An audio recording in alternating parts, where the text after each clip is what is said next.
Well, Erev Tov, and welcome to our Passover meal. For those of you who don't know me, my name is Todd Bennett, and I'm responsible for Shema Yisrael Publications and ShemaYisrael.net. If you haven't signed up on our mailing list, I would encourage you to do so at ShemaYisrael.net. We're definitely living in very interesting times, and we're sending out regular updates and teachings to help people on the covenant journey that begins with the Passover. And what an exciting time to be observing Passover. Passover is a meal, it's a remembrance, and it's a rehearsal. And while most of the observance is focused on remembering the past, the rehearsal portion has never felt so real. We're observing Passover while the world is under a declared plague, and that situation is resulting in a rapidly deteriorating situation where people are told to stay at home and essentially become obedient slaves and do what the government tells you to do for your own good. So for me, the themes of plagues and slavery have never been more real. With that said, we're currently in an RV in Georgia, and this will be a very simple Seder compared to what we usually do in Jerusalem. I know that many people are alone and isolated, and so I thought I would open up our Seder so that anybody could join in, especially in this time. I'm used to doing this in Jerusalem with groups who are all participating, so this will be a little different. I've had my daughter Morgan and my son Shemuel here to help out with the reading, and I'm sorry that we all can't directly participate. We put this together rather quickly, and we aren't that sophisticated at the moment to have everybody actually participate in the Seder. So you're all here with us in spirit, and I believe that there's power in unity. And so I'm glad we're all here together. We'll be using, excuse me, one second.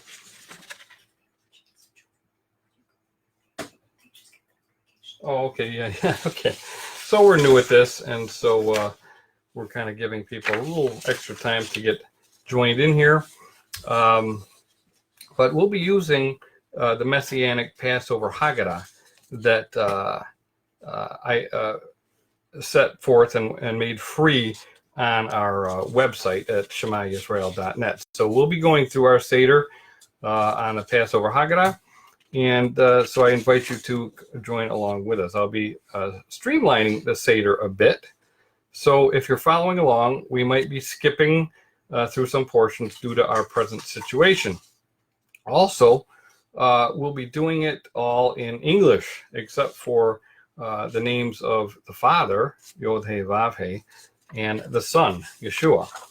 Now, I always tell groups that I'm not dogmatic about pronunciation. We know the names are not Lord and Jesus, so we will be using the names as we best can and best understand, and we look forward to the time when Yeshua returns and he'll set us all straight on that issue. So until then, we do our best with the understanding that we have. So let us begin. And I actually printed out a copy of the Passover Haggadah. So I hope you all had an opportunity to get it from the internet, and it's still available if you need it. So we'll be starting on page 2, and I'll be the leader and the reader, and you can read along. And again, you don't have to follow along with us. You can go at your own pace, but we're going to treat this as a meal eaten in haste. In fact, we're in an RV. I got my keys ready. And of course, the commandment of having your staff in your hand and your sandals shod, that was, in other words, it's saying, be ready to go. Be ready to go at this Passover. And so I think we need to have that mentality, especially in these days. We need to be ready to go when we hear the call. So I'll start on page 2 and say that the Passover Seder is a meal commanded to be observed every year, which has been steeped with traditions over the centuries. Judaism has developed significant rituals, and while the commandments found within the Torah concerning the Passover are quite simple, the traditions surrounding this meal have become substantial. The Passover meal is a covenant meal with those who are in covenant with Yahuwah. The people called Israel Hang on one second. I'm trying to read from this.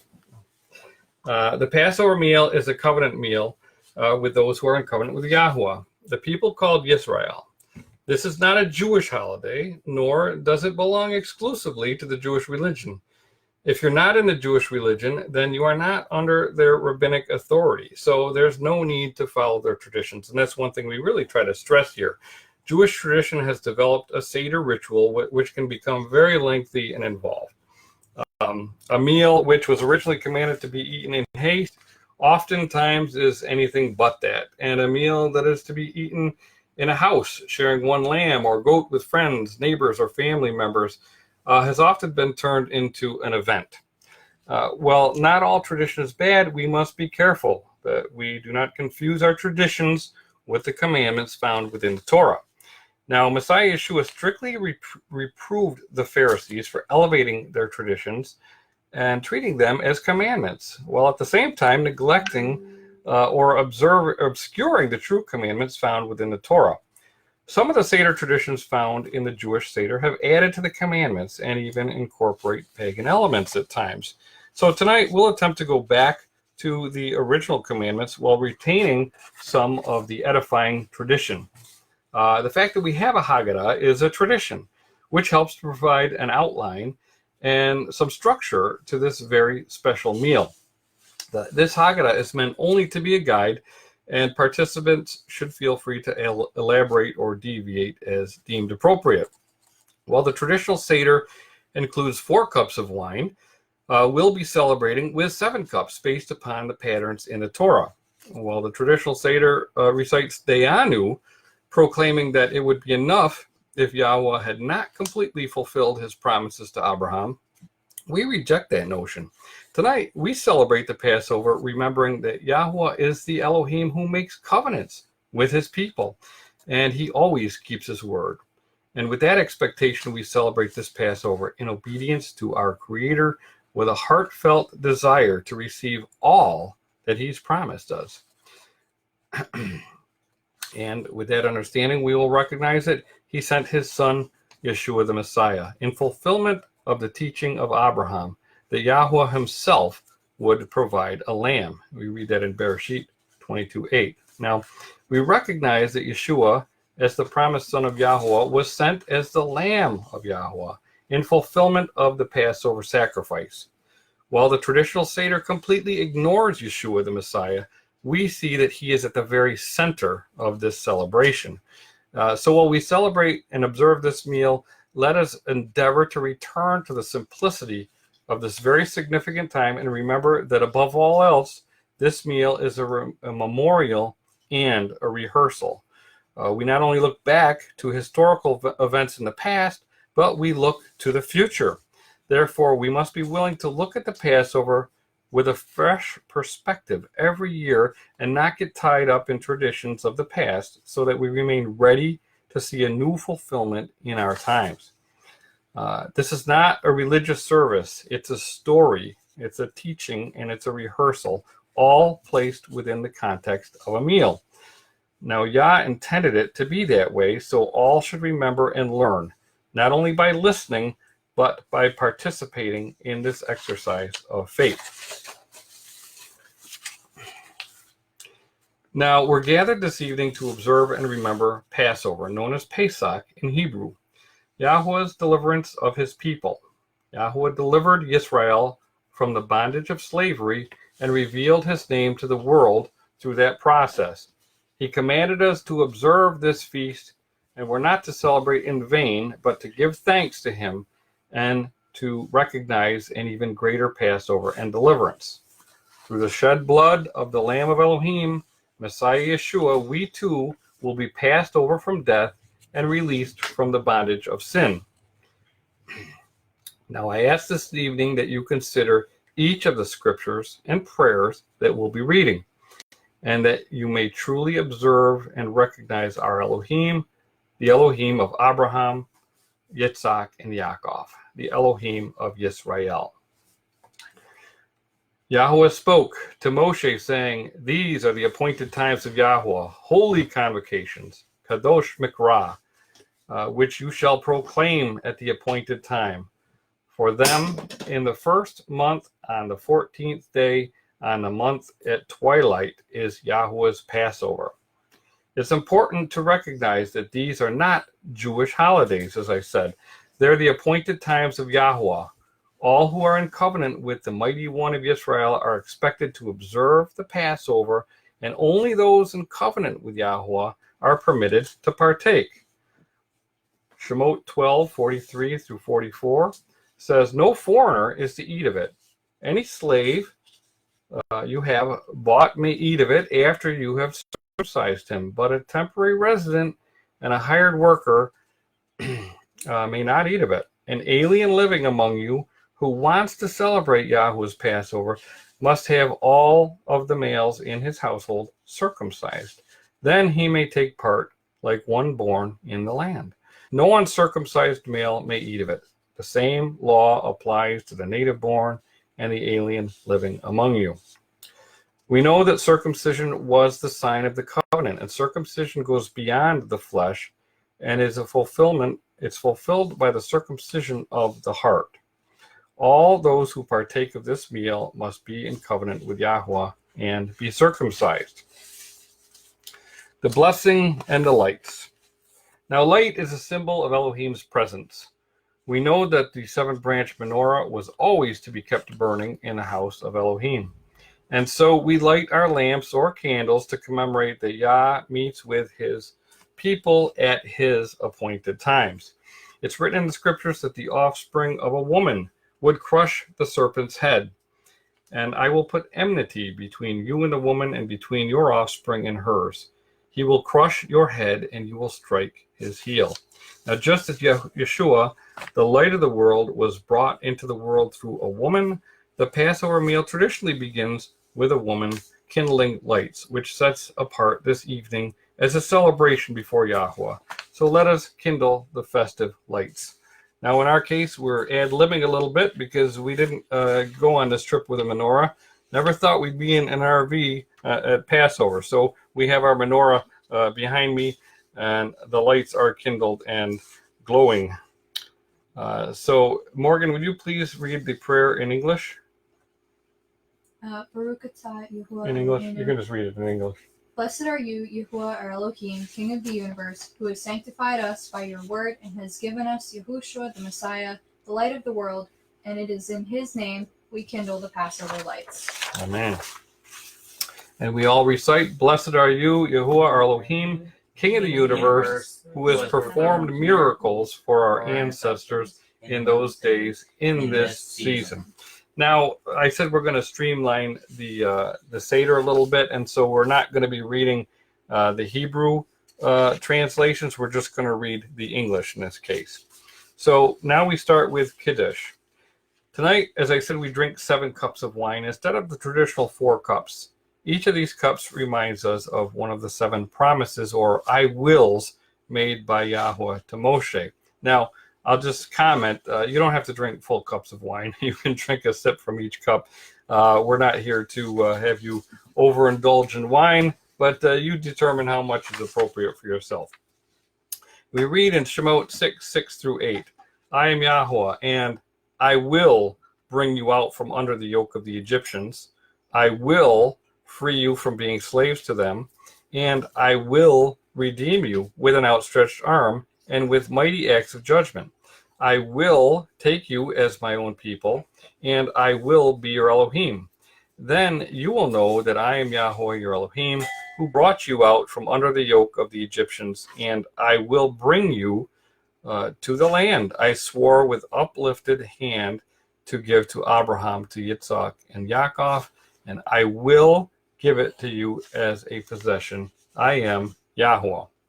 Now, it's important to note how all of these promises are couched within the proclamations, "I am Yahweh."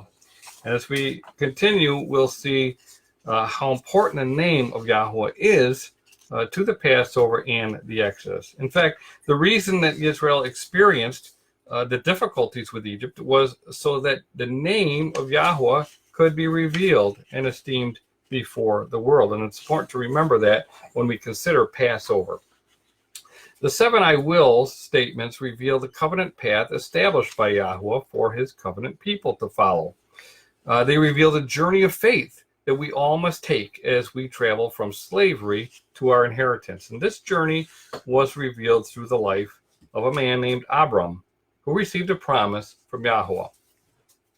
Now Abram believed Yahuwah and traveled from Ur, which was in Babylon, to the land of Canaan, where he called on the name of Yahuwah. During a time of famine, he left the land of Canaan and traveled to Egypt, where his bride was taken captive by Pharaoh. Because Pharaoh had taken Abram's bride captive, he was plagued with great plagues. Because of these plagues, Pharaoh released the bride of Abram. Abram then departed Egypt with great wealth. He also came out of Egypt with Hagar. Her name actually means Ha-ger, the stranger. Now, this is a pattern for a future prophetic fulfillment. It was only after these events that we read about Abram entering into covenant with Yahuwah. During the covenant process, he was told that his seed would be strangers in a land not their own, and they would serve the people of that land and be afflicted by them. He was also told that the nation that afflicted his seed would be judged, and his seed would come out with great sustenance.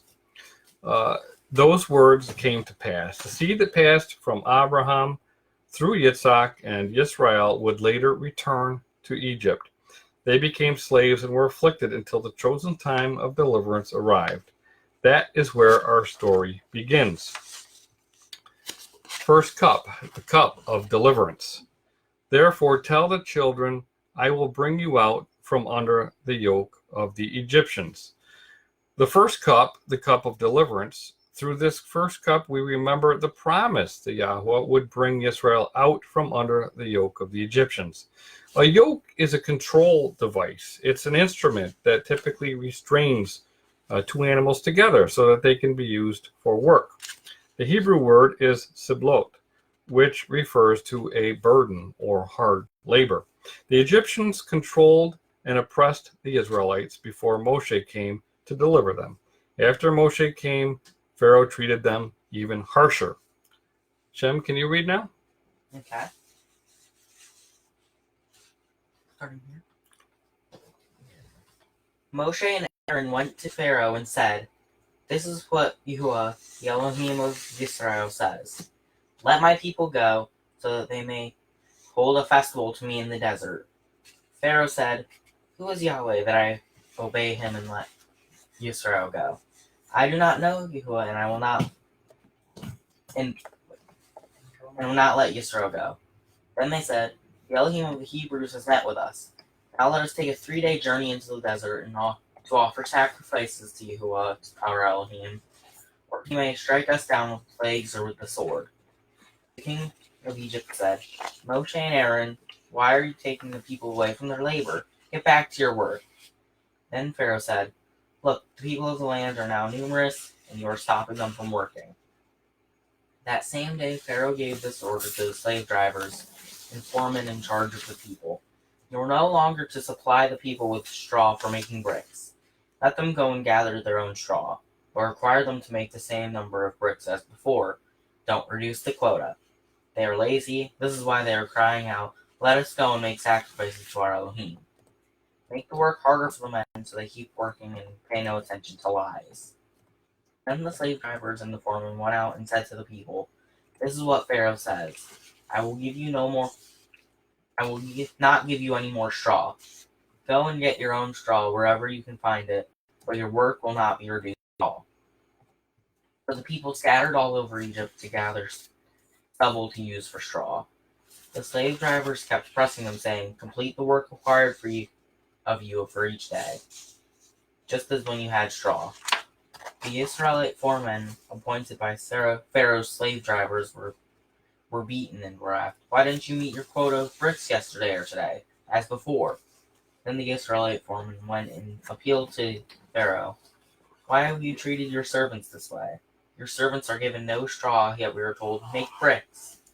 Your servants are being beaten, but the fault is with your own people. Pharaoh said, Lazy, that's what you are, lazy. This is why you keep saying, Let us go and make sacrifices to Yahuwah. Now get back to work. You will not be given any straw, yet you must produce your full quota of bricks. Now, notice that Pharaoh did not know Yahuwah. That would soon change as Yahuwah was about to break the yoke that Pharaoh had over his people. Therefore, by this cup, we remember the first I will spoken by Yahuwah. I will bring you out from under the yoke of the Egyptians. Baruch atah Yahuwah Eloheinu melech haolam barei peri hagafen. Blessed are you, Yahuwah our Elohim, King of the universe, who creates the fruit of the vine. Blessed are you, Yahuwah our Elohim, who delivers his people from oppression.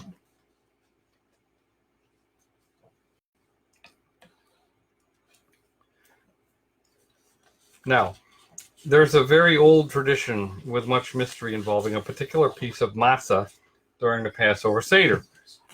Thousands of years ago, the sages instructed the Israelites to take 3 matzahs and wrap them in a special linen. The tradition surrounding the afikomen is not a commandment, and we'll not be doing it here, but we will be mentioning it. It's actually a Greek word, but it's a tradition that points to the Messiah in the Passover, and it's a powerful tradition. And he is bruised for our transgressions, bruised for our iniquities. The chastisement of our peace is on him, and by his stripes we are healed.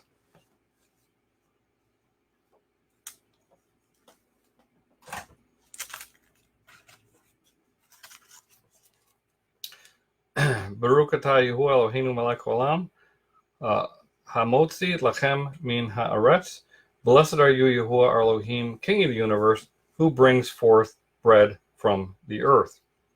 Now, afikomen, which literally means I came, it's likely the bread that Yeshua offered in his to his Talmudim at the Passover meal, commonly called the Last Supper. He said, I am the bread of life. Your fathers ate the manna in the wilderness, and they died. This is the bread which comes down from heaven, that anyone may eat of it and not die. I am the living bread which came out of heaven. If anyone eats of this bread, he will live forever. Yes, the bread which I will give for the life of the world is my flesh. This is the bread of affliction which our forefathers ate in Egypt.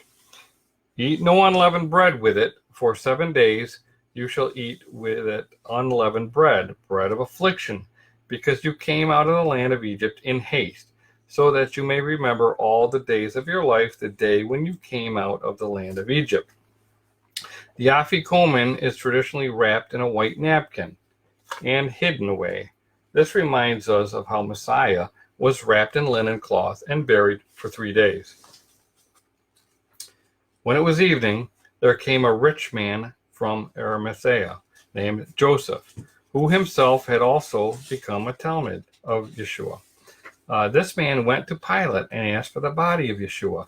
Then Pilate ordered it be given to him, and Joseph took the body and wrapped it in clean linen cloth and laid it in his own new tomb, which he had hewn out of the rock. And he rolled a large stone against the entrance of the tomb and went away. Morgan, would you read? Who has believed our message, and to whom has the arm of Yahuwah been revealed? He grew up before him like a tender shoot, and like a root out of dry ground. He had no beauty or majesty to attract us to him, nothing in his appearance that we should desire him. He was despised and rejected by men, a man of sorrows, and familiar with suffering. Like one from whom men hide their faces, he was despised, and we esteemed him not.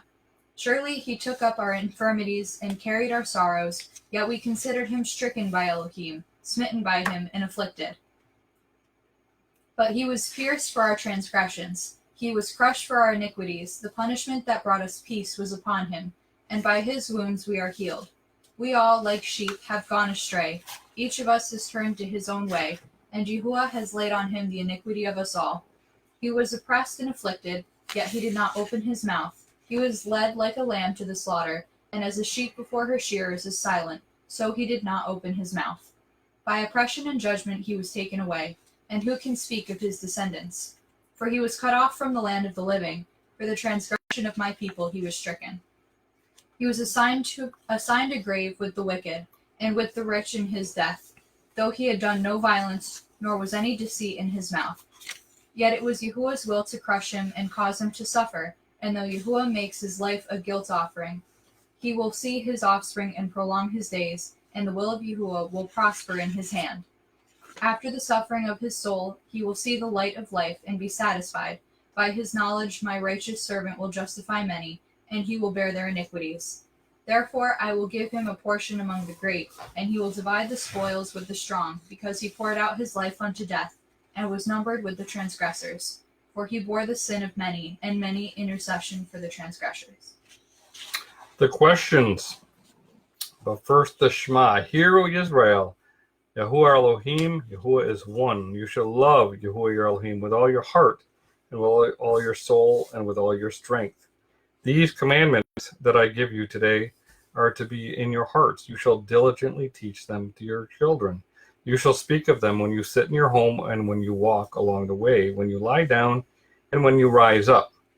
You shall bind them for a sign upon your hands, and as frontlets between your eyes. You shall write them on the doorposts of your house and on your gates.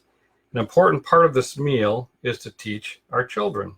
We do this so that our children can learn, understand, and obey as commanded in the Shema. Shem, can you read? Yep.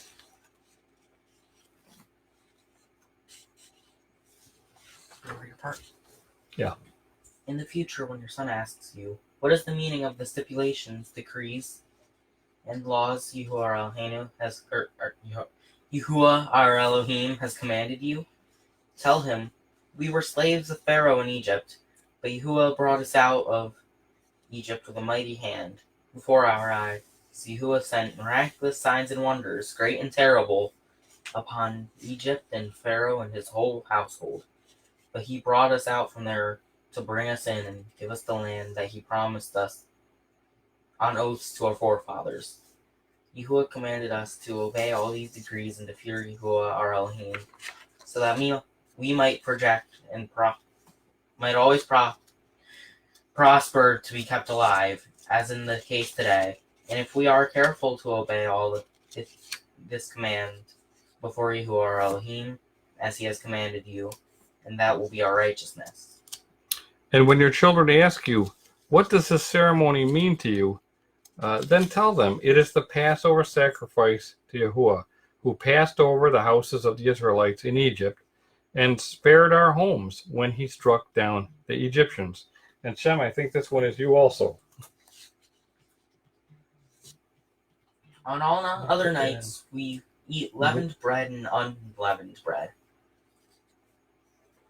Why on this night do we only eat unleavened bread? On all other nights, we eat all kinds of herbs. Why on this night do we eat especially bitter herbs? On all other nights, we take our time eating. Why on this night do we eat in haste? The Magid, the Passover story. Now, let us answer those questions in the telling of the Passover story. Thousands of years ago, 70 people in the household of a man named Israel moved to Egypt at the invitation of Pharaoh. One of the youngest sons of Israel was named Joseph. Joseph had previously been sold into slavery by his older brothers. He was taken to Egypt as a slave, and after being falsely accused, he was sent to prison. Through the favor and giftings of Yahweh, he rose to great power in Egypt and ultimately saved the land from starvation. Joseph was able to interpret the dreams of Pharaoh and advised Pharaoh to store up food for 7 years in preparation for a 7-year famine. Through the process of the 7-year famine, Pharaoh was able to feed people, and he was also obtained the wealth of the land. During the famine, there came a time when the people ran out of food, so Joseph traded food for all of the people's money. In the next year of the famine, Joseph traded food for all the people's livestock. In the next year of the famine, Joseph traded food for all the people's lives and their land. Therefore, Joseph essentially reduced the people of Egypt to servitude so they could eat. Now, from that point on, the people would work the land and give 1/5 of their produce, a 20% tithe, to Pharaoh.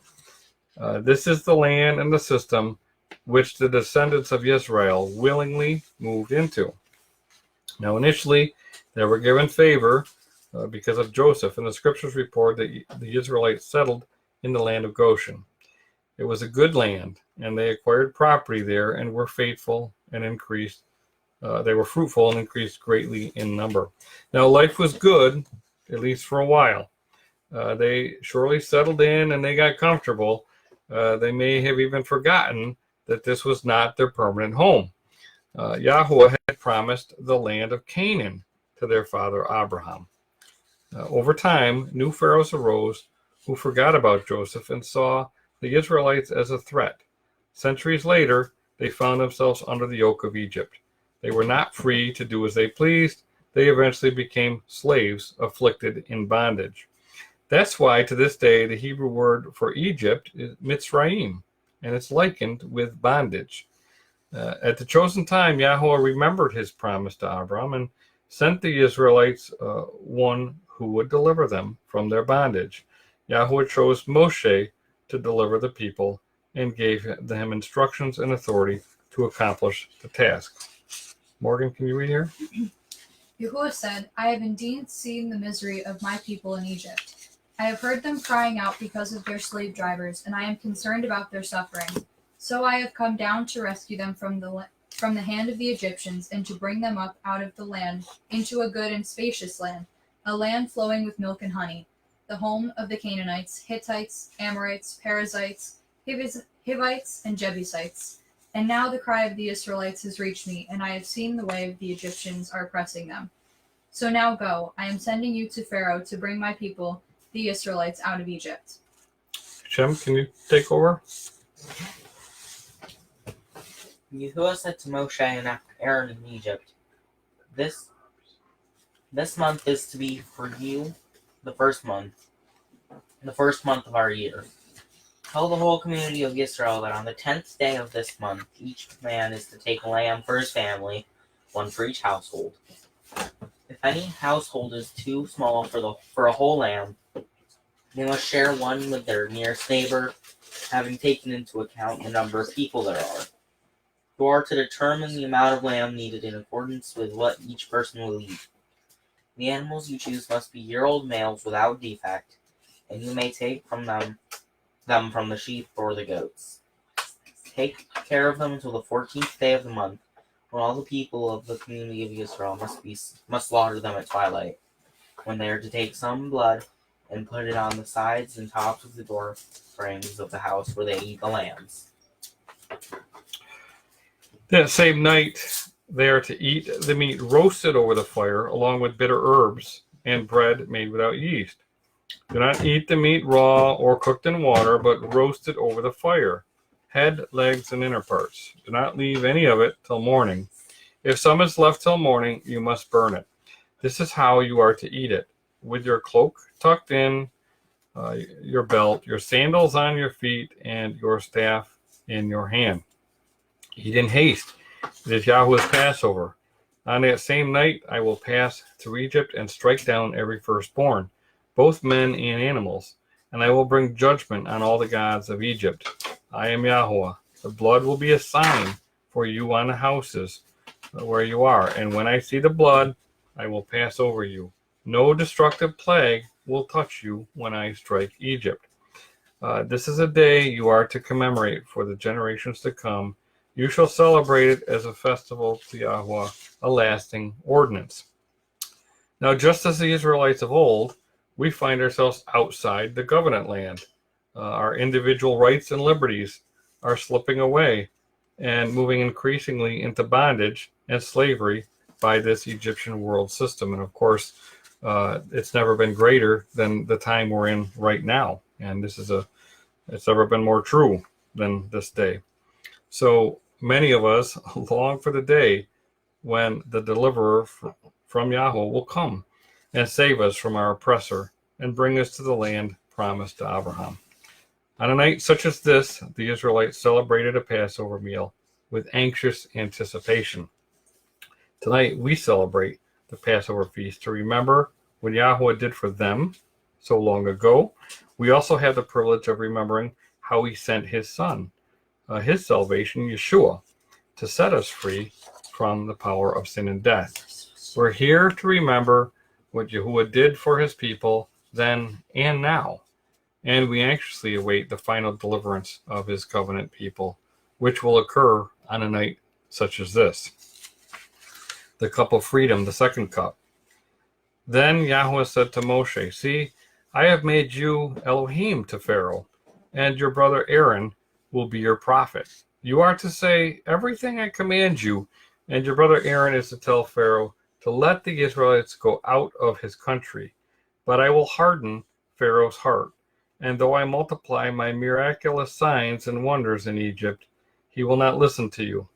Then I will lay my hand on Egypt, and with mighty acts of judgment I will bring out my divisions, my people, the Israelites. The Egyptians shall know that I am Yahweh when I stretch out my hand against Egypt and bring the Israelites out of it. Therefore, by this cup, we remember the second I will spoken by Yahweh. I will free you from being slaves. Baruch atah Yahuwah Eloheinu melech haolam berei peri hagafen. Blessed are you, Yahuwah Elohim, who frees us from being slaves.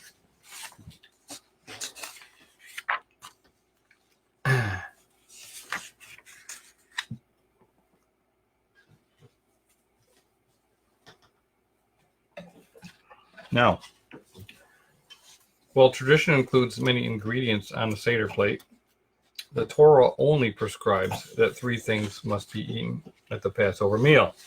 The primary ingredient, of course, was the lamb, which had been selected on the 10th day of the month. It was to be an unblemished lamb of the first year. Now, interestingly, the word translated as first is ben in Hebrew, which means son. Therefore, the scriptures literally describe this lamb as a son, and it essentially became a part of the family before it was slain and roasted before the meal began. Now, the blood of the lamb was struck onto the doorposts of the houses of the Israelites as a sign to Yahweh. The blood acted as a covering over the inhabitants of each house. Only when the blood was applied to the doorposts of a house could the inhabitants eat in peace while the firstborn throughout the land of Egypt were being killed. Now tonight we eat this meal, no matter where we are, with the same peace and assurance, knowing that the blood of Yeshua, the Lamb of Elohim, has been shed and is covering over us as a sign to Yahweh. Well, there is no altar in Jerusalem to bring a Passover lamb for sacrifice or slaughter. We eat this meal as a memorial, remembering the fulfillment of this offering on a Passover nearly 2,000 years ago by Yeshua. Besides the lamb, the scriptures also require that we eat the roasted meat of the lamb along with bitter herbs and matzah, bread without yeast. While we're free to eat other things during the meal, no other items are specifically commanded to be eaten. And so we have our plate right here with the simple ingredients except for the lamb, which is still cooking. My wonderful wife always times this out perfectly so that the lamb is ready when we have a break. But we're not going to break too long in our traditional Seder. A lot of times we'll break for dinner in the midst and go and eat for a while and converse and fellowship and then come back. But since we're doing this live stream and since people are in different time zones, we're just going to continue through and we'll just eat as we're reading. The blessing over the matzah. Morgan, can you read, please? Therefore purge out the old leaven, that you may be a new lump, since you truly are unleavened. For indeed Messiah, our Passover, was sacrificed for us. Therefore let us keep the feast, not with old leaven, nor with the leaven of malice and wickedness, but with the unleavened bread of sincerity and truth. The matzah of Passover is not just a restriction on our diet, and it's not simply about food. There are really profound lessons that we can learn as we practice ridding leaven from our homes and bodies. So too, we should focus on ridding sin from our homes and from our lives. The eating of matzah is also a fulfillment of a commandment. Now we will bless the matzah. Baruch atah Yahuwah Eloheinu melech haolam hamotzi lechem min haaretz. Blessed are you, Yahuwah our Elohim, King of the universe, who brings forth bread from the earth. And blessed are you, Yahuwah Elohim, King of the universe, who has sanctified us with his commandments and has commanded us concerning the eating of matzah. Maror, bitter herbs. As with the matzah, we are also specifically commanded to eat bitter herbs, known as maror. The maror symbolizes the bitterness of life under the Egyptian taskmasters and the bitterness of slavery. Shem, can you read, please?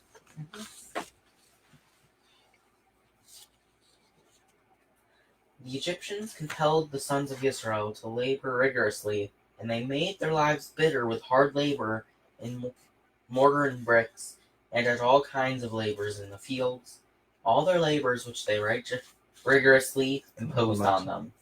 Shemot 1:13 and 14. Blessed are you, Yahuwah, our Elohim, King of the universe, who has made us set apart with his commandments and commanded us to eat the bitter herbs. And so now we traditionally will eat the matzah with the bitter herbs.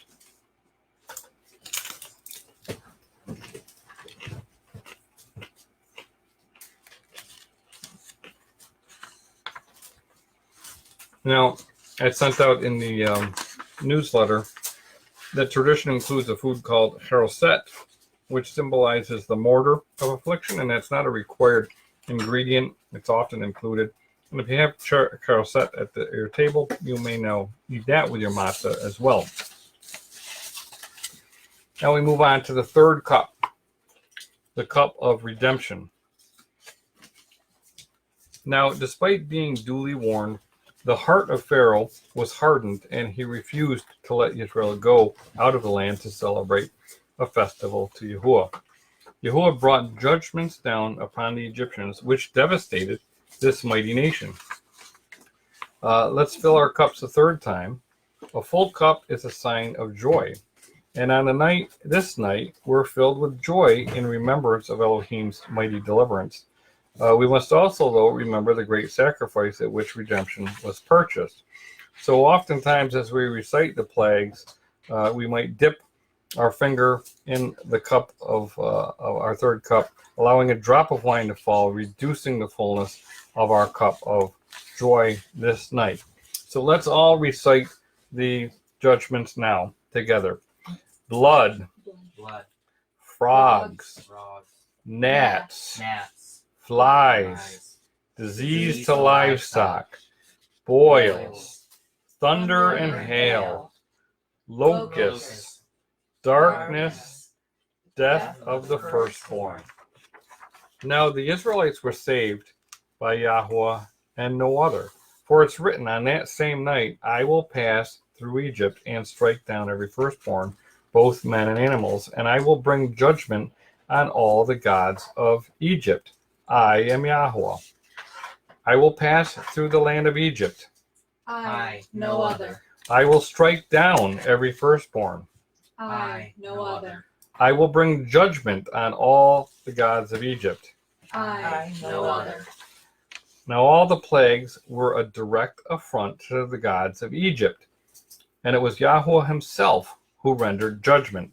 Therefore, by this cup, we remember the third I will spoken by Yahweh. I will redeem you with an outstretched arm and with mighty acts of judgment.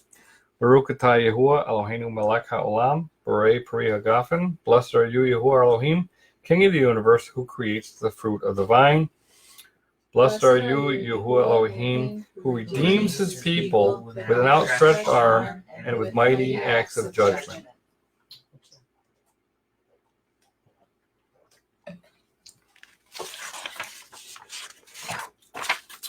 The fourth cup, the cup of adoption. Morgan, can you read? At midnight, Yahuwah struck down all the firstborn in Egypt, from the firstborn of Pharaoh who sat on the throne, to the firstborn of the prisoner who was in the dungeon, and the firstborn of all the livestock as well. Pharaoh and all his officials and all the Egyptians got up during the night, and there was loud wailing in Egypt, for there was not a house without someone dead. During the night, Pharaoh summoned Moshe and Aaron and said, Up, leave my people, you and the Israelites. Go worship Yahweh as you have requested. Take your flocks and herds, as you have said, and go, and also bless me. The Egyptians urged the people to hurry and leave the country, for otherwise, they said, we will all die. So the people took their dough before the yeast was added, and carried it on their shoulders in kneading troughs wrapped in clothing. The Israelites did as Moshe instructed, and asked the Egyptians for articles of silver and gold, and for clothing. Yahuwah had made the Egyptians favorably disposed toward the people, and they gave them what they asked for, so they plundered the Egyptians. The Israelites journeyed from Ramses to Succoth.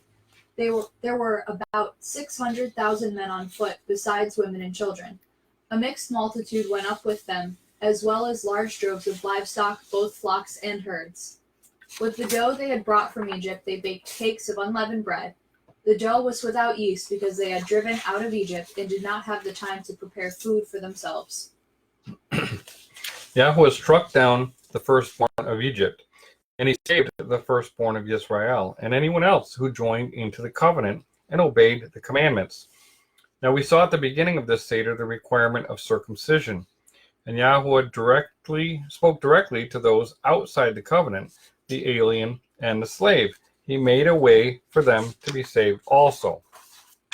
An alien living among you who wants to celebrate Yahweh's Passover must do so in accordance with the rules and regulations. You must have the same regulations for the alien and the native born. When Israel left Egypt, there were not only physical descendants of Israel, but also many other people known as the mixed multitude. Yahweh is once again gathering a people to himself, and it is not based exclusively upon our genetics, but rather our hearts. Those with a circumcised heart are those who obey him and can enter into the covenant family. Therefore, by this cup, we remember the fourth I will spoken by Yahweh. I will take you as my people. Baruch atah Yahuwah Eloheinu melech haolam, Berei Peri Hagafen. Blessed are you, Yahuwah Elohim, King of the universe, who creates the fruit of the vine. Blessed are you, Yahuwah Elohim, who takes us as his people.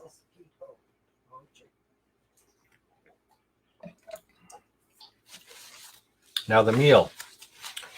When we become his people, we become part of his household. We're in his family. We're then entitled to break bread and eat with him. Now, we normally break here, but as we said already, Passover is a meal that we eat in haste, and it seems appropriate to rehearse that aspect of the Passover meal tonight, seeing the condition that we are in as a people. So we will start eating here, and we'll also keep going so as not to delay any further. Now, as we discuss the afikomen, it's the piece of unleavened bread which was broken, wrapped, and buried, and now found. And it represents the body of Messiah. And this is a clear picture of a beaten, dead, buried, and resurrected Messiah. That's why we like to talk about this tradition, because we can see the Messiah clearly in that. He took the bread, and when he had given thanks, he broke it and gave to them, saying, "This is my body, which is given to you. Do this in memory of me." Yeshua was teaching that whenever we partake of the Passover, we're supposed to remember him as the Lamb of Elohim, the fulfillment of this feast. We see the Messiah all through the Passover. He was the Lamb of Elohim, and as the Lamb's blood protected the Israelites from death, Yeshua's blood protects us from the second death. Remember that while Moshe led the Israelites out of Egypt at Passover, it was by no coincidence that Joshua, his assistant, was the one who led the children of Israel across the Jordan into their first celebration of Pesach in the Promised Land. Likewise, it is Yeshua the Messiah who someday soon, hopefully, will lead us into the land as our shepherd. Morgan, can you read, please? But you, Bethlehem Ephratah, though you are small among the clans of Yehudah, out of you will come for me one who will be ruler over Israel, whose origins are from old, from ancient times. Therefore Israel will be abandoned until the time when she who is in labor gives birth, and the rest of his brothers return to join the Israelites. He will stand and shepherd his flock in the strength of Yahuwah, in the majesty of the name of Yahuwah his Elohim. And they will live securely, for then his greatness will reach to the ends of the earth, and he will be their peace. We'll now eat the afikomen. The traditional Passover Seder usually can't be completed without the afikomen. Likewise, that symbolizes that our redemption cannot be complete without Yeshua, the bread of life, our Messiah. Baruch atah Yahuwah Eloheinu melech haolam, hamotzi lachem min hashamayim. Take bread.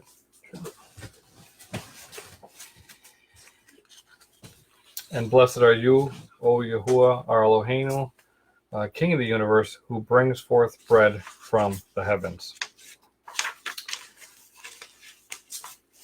So feel free to eat while we continue the rest of the story. Now, this is a brief summary of the history of Israel. And you at home, if you know the story, you don't even have to go through this. But I like to tell the story and continue it so that we remember. Now, after the judgments, remember, Israel departed Egypt along with a mixed multitude of peoples. Israel crossed through the parted waters of the Red Sea, which swallowed the army of Pharaoh on the 7th day of the Feast of Unleavened Bread. Israel went to Sinai, which was the site of a wedding ceremony. Yahuwah, the husband, was marrying Israel, the bride, and that he had redeemed from Egypt. This was the pattern first seen through Abram and Sarai. At Sinai, Israel entered into a covenant relationship with Yahuwah. The Torah was given as a marriage contract. The 10 Commandments were spoken by the voice of Yahuwah. Moshe then went up the mountain to act as a mediator between Yahuwah and Israel. He received the rest of the instructions. On Sinai, Yahuwah carved out 2 tablets and wrote the commandments on 2 tablets of stone. While Moshe was on the mountain, the Israelites grew impatient. Israel rose up and played, as the scriptures say, and worshipped a golden calf. Israel played the harlot by committing adultery, which was an act of adultery. She broke the covenant with Moshe literally, and Moshe literally broke the tablet, symbolizing that breaking of the covenant. Yahuwah wanted to smite Israel and start over with Moshe, but Moshe intervened. An important pattern was established at this point, the pattern of renewal of the covenant.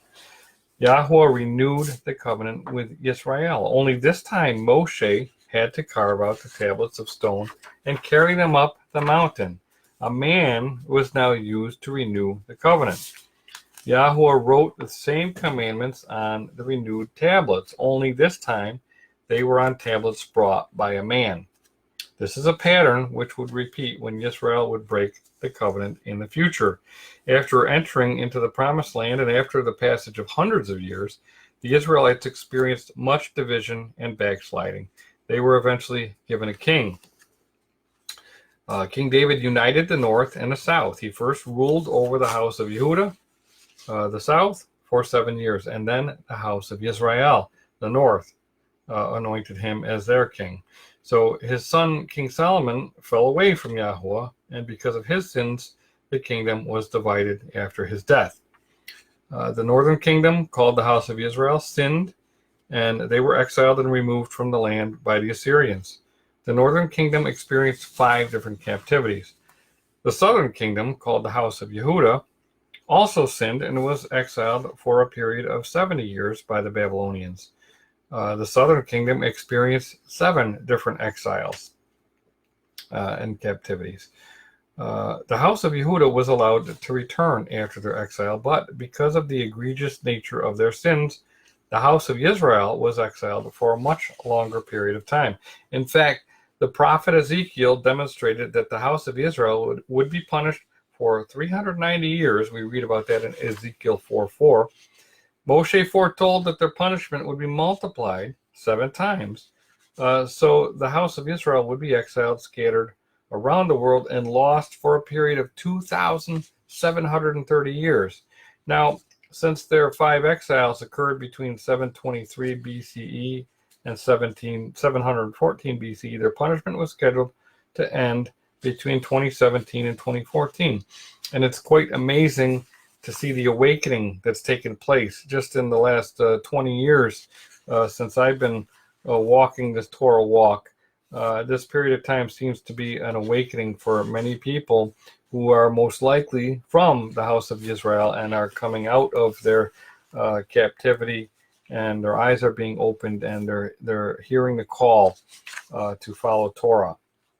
Now, if you're not Jewish, but feel drawn to your Hebrew roots and to the covenant of Yahuwah, then you're likely one of those exiles of the house of Israel, being made ready for your deliverance from slavery and your return from exile. Yeshua the Messiah came as the king of the Yahudim, and through his redemptive work, the house of Israel, who were referred to as the lost sheep of the house of Israel, will soon return, and he will restore the divided kingdom of Israel.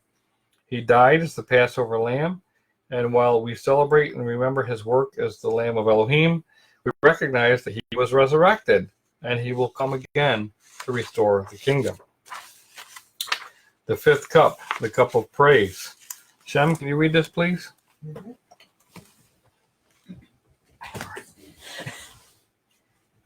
Yahuwah instructed Moshe to tell Pharaoh the following. This is what Yahuwah, the Elohim of the Hebrews, says. Let my people go, so that they may worship me. Or this time I will send the full force of my plagues against you, and against your officials and your people, so you may know that there is no one like me in all the earth. For now I could have stretched out my hand and struck you and your people with a plague that would have wiped you off the earth. But I have raised you up for this very purpose, to show that I might show you my power, and that my name might be proclaimed on all the earth. So we see that all of the miracles and judgments were directed for an important purpose, that the name of Yahweh might be proclaimed in all the earth. It's the name of Yahweh that deserves all honor and praise, and it's by the name that we identify the one that we are in covenant with. The Messiah came in the name of Yahweh as the right hand of Yahweh. It is because of his enduring love for us, demonstrated through the Passover, that we can be restored into a right relationship with Yahweh, so that we truly can become his people, and he can become our Elohim. Morgan? Give thanks to Yahweh, for he is good. His love endures forever. Let Yisrael say, his love endures forever. Let the house of Aaron say, his love endures forever. Let those who fear Yahweh say, his love endures forever. In my anguish I cried to Yahweh, and he answered by setting me free. Yahweh is with me, and I will not be afraid. What can man do to me? Yahweh is with me, and he is my helper. I will look in triumph on my enemies. It is better to take refuge in Yahweh than to trust in man. It is better to take refuge in Yahweh than to trust in princes. All the nations surrounded me, but in the name of Yahweh I cut them off.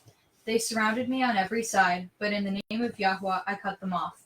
They swarmed around me like bees, but they died out as quickly as burning thorns. In the name of Yahweh I cut them off. I was pushed back and about to fall, but Yahweh helped me. Yahweh is my strength and my song. He has become my salvation. Shouts of joy and victory resound in the tents of the righteous. Yahweh's right hand has done mighty things. Yahweh's right hand is lifted high. Yahweh's right hand has done mighty things. I will not die but live, and will proclaim that Yahweh has done. Yahweh has chastened me severely, but he has not given me over to death. Open for me the gates of righteousness. I will enter and give thanks to Yahweh. This is the gate of Yahweh, through which the righteous may enter. I will give you thanks, for you answered me. You have become my salvation. The stone the builders rejected has become the capstone. Yahweh has done this, and it is marvelous in our eyes. This is the day Yahweh made. Let us rejoice and be glad in it. O Yahuwah, save us. Yahweh, grant us success. Blessed is he who comes in the name of Yahweh.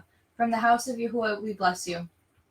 Yahweh is Elohim, and he has made his light shine upon us. With bows in hand, join in the festival procession up to the horns of the altar.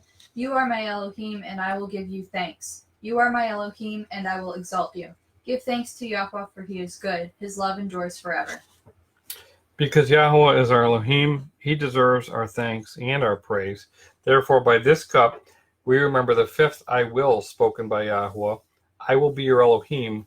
Then you will know that I am Yahweh, your Elohim, who brought you out from under the yoke of the Egyptians. By this cup we celebrate the enduring love of Yahweh, and we give praise to Yahweh, our Elohim. Baruch atah Yahuwah Eloheinu melech haolam, borei pri hagafen. Blessed are you, Yahuwah Elohim, King of the universe, who creates the fruit of the vine. Blessed are you, Yahuwah, who has promised to be our Elohim.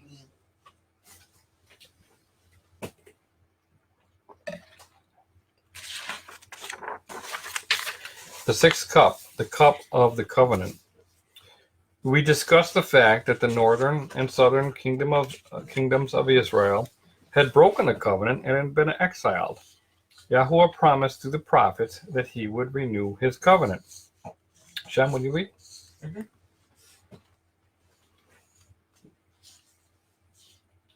The time is coming, declares Yahuwah, when I will make a renewed covenant with the house of Israel and with the house of Yehudah. It will not be like the covenant I made with their forefathers when I took them by the hand to lead them out of Egypt, because they broke my covenant, though I was a husband to them, declares Yahuwah. This is the covenant I will make with the house of Israel after that time, declares Yahuwah. I will put my Torah in their minds and write it on their hearts. I will be their Elohim, and they will be my people. No longer will a man teach his neighbor, or a man his brother, saying, Know Yahuwah, because they will all know me, from the least of them to the greatest, declares Yahuwah. For I will forgive their wickedness and will remember their sins no more. Morgan? The night before his death, Yahushua celebrated a Passover Seder with his Talmudim. After the supper, he took the cup, saying, This cup is the renewed covenant in my blood, which is poured out for you. But the hand of him who is going to betray me is with mine on the table. The Son of Man will go as it has been decreed, but woe to that man who betrays him. Now, it's important to understand that this is not a new covenant. It is the renewed covenant described by the prophet Jeremiah. Yeshua was renewing the covenant at Passover, revealing himself as the Lamb of Elohim, whose blood would be shed to renew the covenant between Yahweh and Israel. By this cup, we remember the sixth I will, that Yahuwah will bring us to the land that he swore with uplifted hand to Abraham, to Yitzhak, and to Yaakov. Baruch atah Yahuwah Eloheinu melech haolam, borei pri hagafen. Blessed are you, Yahuwah Elohim, King of the universe, who creates the fruit of the vine. Blessed are you, Yahuwah our Elohim, King of the universe, who covenants with his people and promises to give us a land.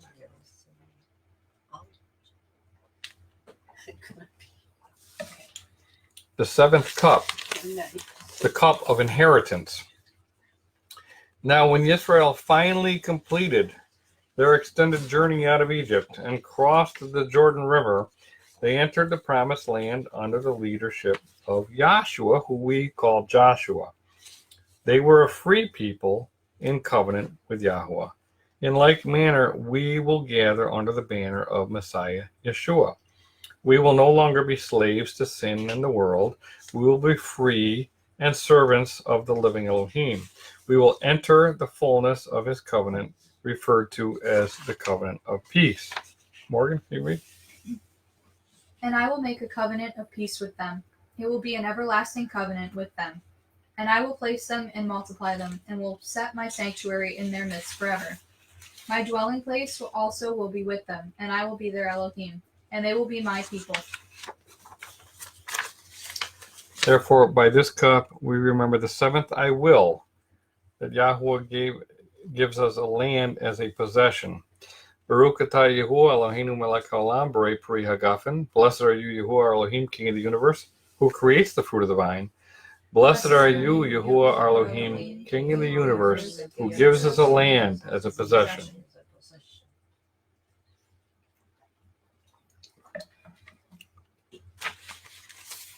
The blessing. Let us say the blessing. May the name of Yahuwah be blessed from now into eternity. Let us bless him of whose food we have eaten. Blessed be he in whose goodness we have eaten and through whose goodness we live. Blessed are you, O Yahuwah our Elohim, King of the universe, who feeds the entire world with his goodness, grace, mercy, and compassion. He gives bread to all flesh. He gives Messiah to all men, for his mercy is forever. Let us give thanks to you, O Yahuwah, our Master, for the food with which you fed and sustain us continually, every day, at all times, and at every hour. Take pity, O Yahuwah Elohim, on Israel your people, and on Jerusalem your city. O Elohim and Father, shepherd us, feed us, maintain us, sustain us, and ease us of our troubles. Let us not be needing gifts at the hands of flesh and blood, but only at your hand, that is full and open, set apart and broad. The Hallel, the song of praise. Give thanks to Yahuwah, for he is good. His love endures forever. Give thanks to the Elohi of Elohim. His love endures forever. Give thanks to the Master of Masters. His love endures forever. To him who alone does great wonders. His love endures forever. Who by his great understanding made the heavens. His love endures forever. Who spread out the earth upon the waters. His love endures forever. Who made the great lights. His love endures forever. The sun to govern the day. His love endures forever. The moon and stars to govern the night. His love endures forever. To him who struck down the firstborn of Egypt. His love endures forever. And brought Israel out from among them. His love endures forever. With a mighty hand and outstretched arm. His love endures forever. To him who divided the Red Sea asunder. His love endures forever. And brought Israel through the midst of it. His love endures forever. But swept Pharaoh and his army into the Red Sea. His love endures forever. To him who led his people through the desert. His love endures forever. Who struck down great kings. His love endures forever. And killed mighty kings. His love endures forever. Sihon, king of the Amorites. His love endures forever. And Og, king of Bashan. His love endures forever. And gave their land as an inheritance. His love endures forever. An inheritance to his servant Israel. His love endures forever. To the one who remembered us in our low estate. His love endures forever. And freed us from our enemies. His love endures forever. And who gives food to every creature. His love endures forever. Give thanks to the Elohim of heaven.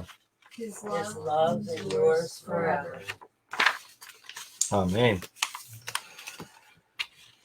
Conclusion. Now, we've now finished the Passover Seder.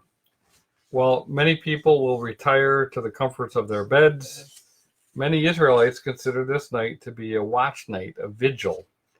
The Israelites in Egypt stayed awake as the sound of death and horror echoed through the land.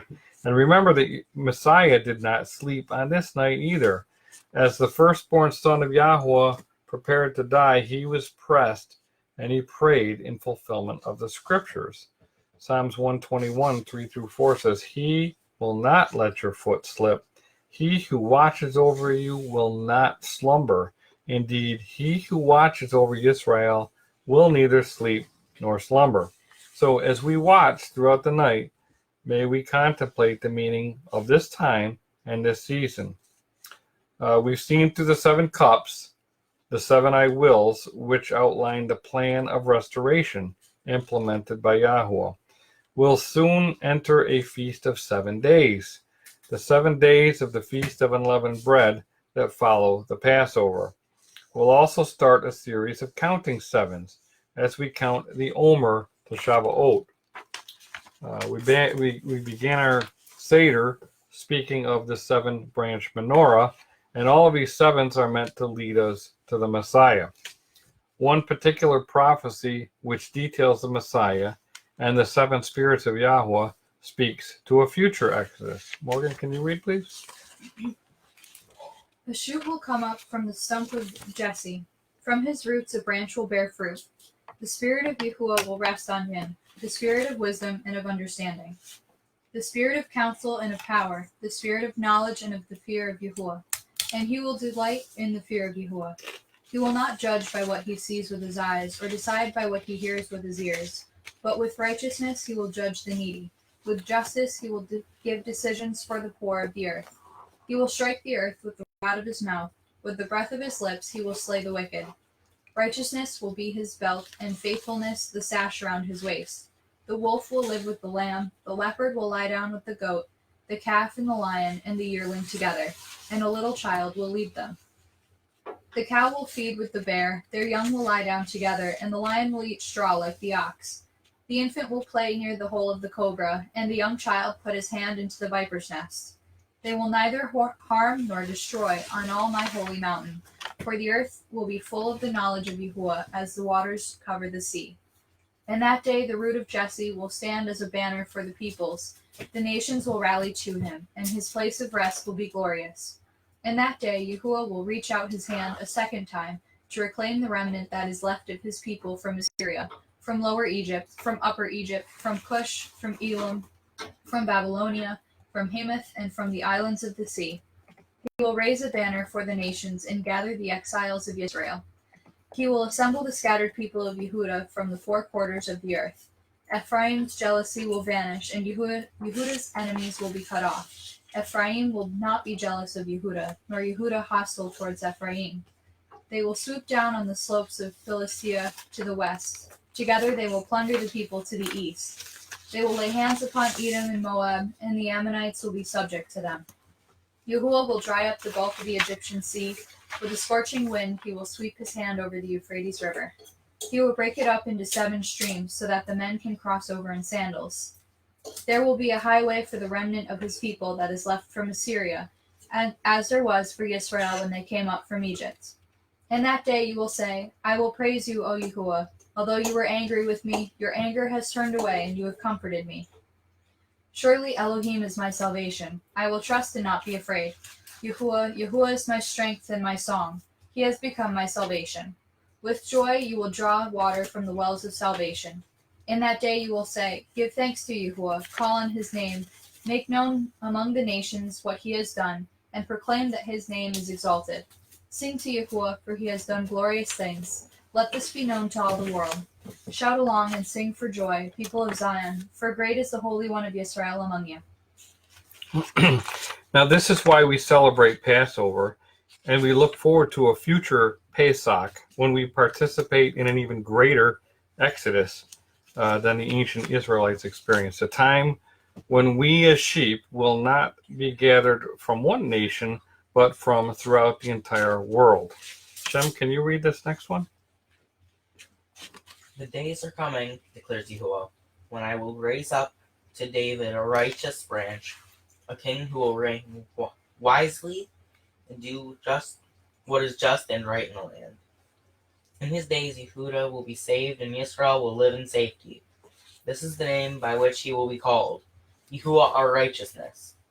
So then the days are coming, declares Yahuwah, when people will no longer say, as surely as Yahuwah lives, who brought the Israelites up out of Egypt, but they will say, as surely as Yahuwah lives, who brought the seed of the house of Israel up out of the land of the north and out of all the countries where he had banished them, then they will live on their own land.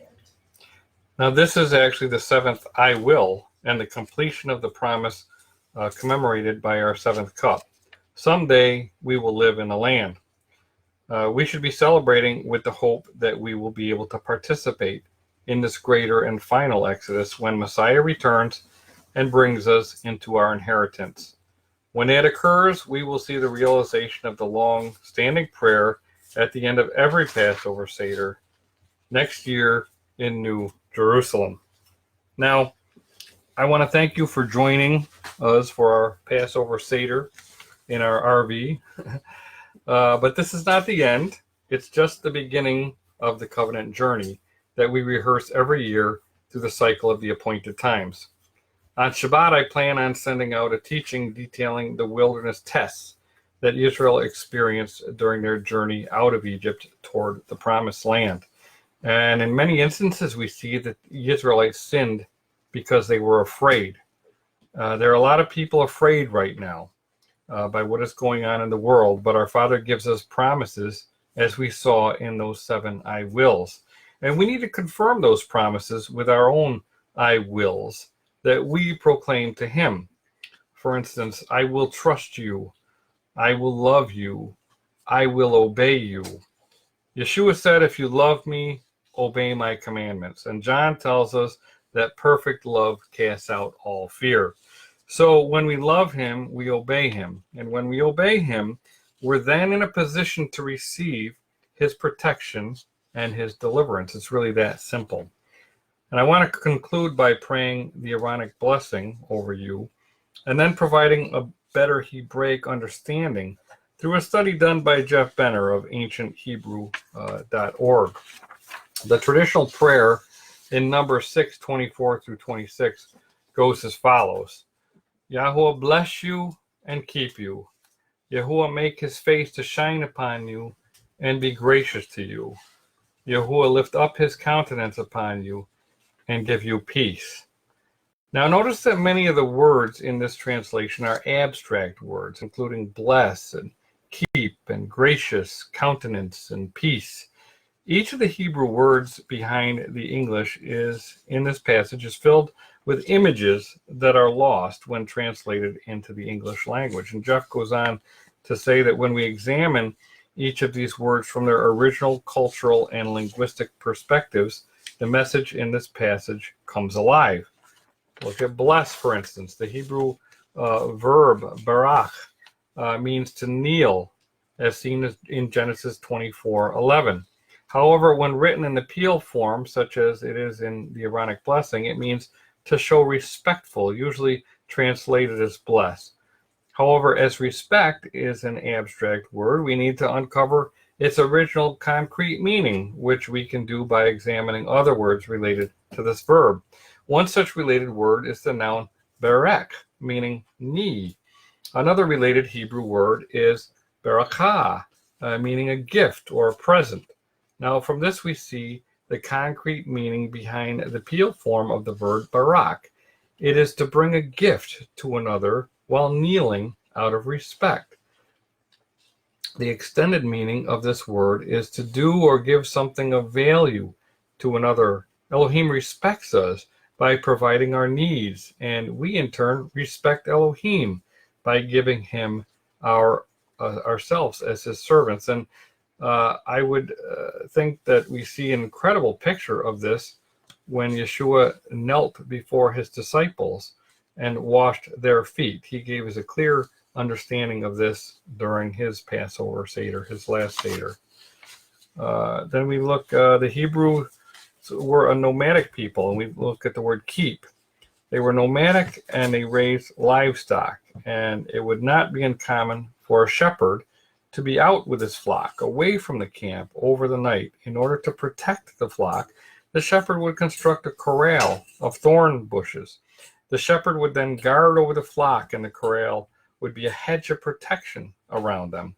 The Hebrew word for a thorn is shamir, and derived from the verb shamar, which literally means to guard and protect, and is the word used in the Aaronic blessing. When we consider face, the face reflects the many different moods, emotions, and thoughts of a person. The Hebrew word panaim means face, but it's always written in the plural form.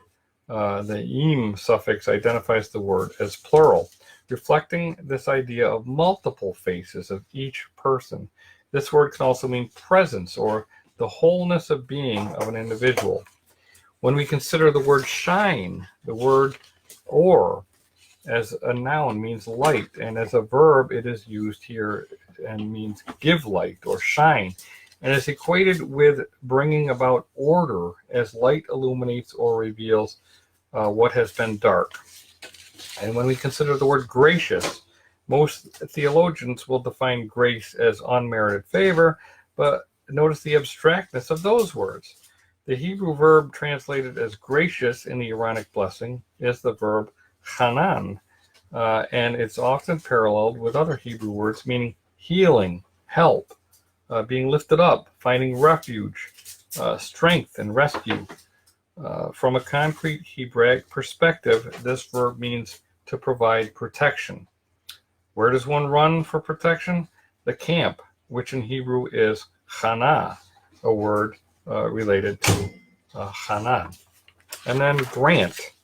The Hebrew word sim literally means to set down in a fixed and arranged place. And then we have the word peace. When we hear the word peace, we usually associate this to mean an absence of war or strife. However, the Hebrew word shalom has a very different meaning. The root of this word, shalom, and is usually used in the context of making restitution. When a person has caused another to become deficient in some way, such as a loss of livestock, it is the responsibility of the person who created the deficiency to restore what has been taken, lost, or stolen. The verb shalom literally means to make whole or complete. The noun shalom has the word shalom, has the more literal meaning of being in a state of wholeness or being without deficiency. So, with all those extrapolations on the various words of the Hebrew, the Aaronic blessing, we can better understand the true meaning of the Aaronic blessing as it was understood by the ancient Hebrews. Yahuwah will kneel before you, presenting gifts, and will guard you with a hedge of protection. Yahuwah will illuminate the wholeness of his being towards you, bringing order, and he will give you comfort and sustenance. Yahuwah will lift up his wholeness of being and look upon you, and he will set you in place, all you need to be whole and complete. And so that I say, Amen, Shalom, and Hag Sameach.